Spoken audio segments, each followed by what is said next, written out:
السلام علیکم viewers, professor for you. اعلیٰ ظرف کا غصہ زمانوں کو بدل دیتا ہے۔ علم والے کو غصہ آ جائے تو اس کا غصہ زمانے کو بدل دیتا ہے۔ اس کے غصے کی وجہ سے معاشرے میں تبدیلی آ جاتی ہے، اور اس کے ساتھ کم ظرف کا غصہ معاشرے کو تباہ کر دیتا ہے۔ اعلیٰ ظرف کے غصہ کرنے کا طریقہ بھی بہت یونیک ہوتا ہے، اس لیے کہ وہ اپنے غصے پہ کنٹرول کر کے غصہ کرتا ہے۔ وہ اس غصے میں دوسرے لوگوں کو گالیاں دینا نہیں شروع کر دیتا، بلکہ وہ اس غصے میں خاموشی اختیار کر لیتا ہے۔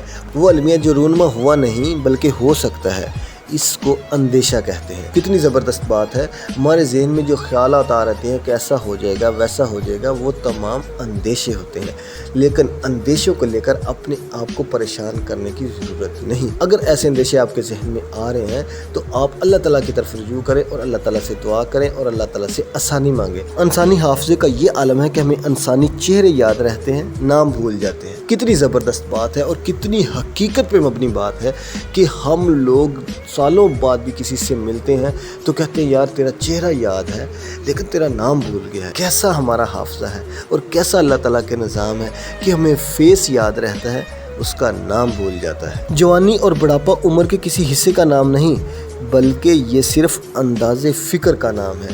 کتنی زبردست بات ہے کہ یہ عمر کے حصے نہیں ہیں، کہ یہ کچھ زندگی کے حصے نہیں ہیں، بلکہ یہ صرف آپ کی سوچ کو ڈیفرینشیٹ کرتے ہیں۔ جوانی میں آپ کی سوچ کا مرکز الگ ہوتا ہے، بڑھاپے میں آپ کی سوچ کا مرکز الگ ہوتا ہے۔ جوانی میں آپ کی سوچ کی پریورٹیز الگ ہوتی ہیں اور بڑھاپے میں آپ کی سوچ کی پریورٹیز الگ ہوتی ہیں۔ یہ صرف آپ کے انداز فکر میں تبدیلی کا نام ہے۔ اگر آپ کی اولاد خوش ہے تو آپ کی دنیا کامیاب ہے، اور اگر آپ کے والدین خوش ہیں تو آپ کی آخرت کامیاب ہے۔ کتنی زبردست بات ہے اپنی زندگی اور آخرت کی کامیابی کو پرکھنے کی۔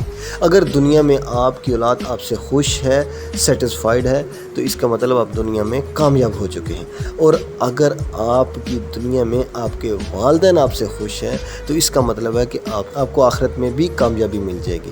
تو اس لیے ہمیشہ کوشش کریں اپنے والدین کو بھی خوش کریں تاکہ آپ کی آخرت کامیاب ہو سکے، اور اپنی اولاد کو بھی خوش رکھنے کی کوشش کریں تاکہ آپ کی دنیا میں بھی کامیابی حاصل ہو اور آپ کی زندگی خوشی سے گزرے۔ علم اور عمل میں فاصلہ کم کرنا ولایت ہے۔ ولی کی زبردست پہچان بتائی گئی ہے کہ ولی کی پہچان یہی ہے کہ وہ علم اور عمل کے درمیان فاصلہ کم کر دیتا ہے۔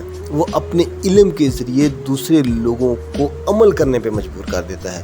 وہ اپنے علم کے ذریعے سے دوسرے لوگوں کی زندگیوں کو تبدیل کر کے ان کی زندگیوں میں اچھے عمل کرنے کا شوق پیدا کر دیتا ہے۔ تو یہ چیز جو ہے، یہ علم اور عمل کے درمیان فاصلہ کم کرنا جو ہے، یہ ولی کی پہچان ہے۔ تو اس لیے ہمیشہ آپ کے پاس جو بھی اچھا علم ہے آپ اس کے اوپر عمل کریں اور دوسروں کو بھی اس پہ عمل کرنے کی تلقین کریں۔ میری ویڈیو کو دیکھنے، پروفیسر فار یو چینل کو سبسکرائب کرنے کا بہت شکریہ۔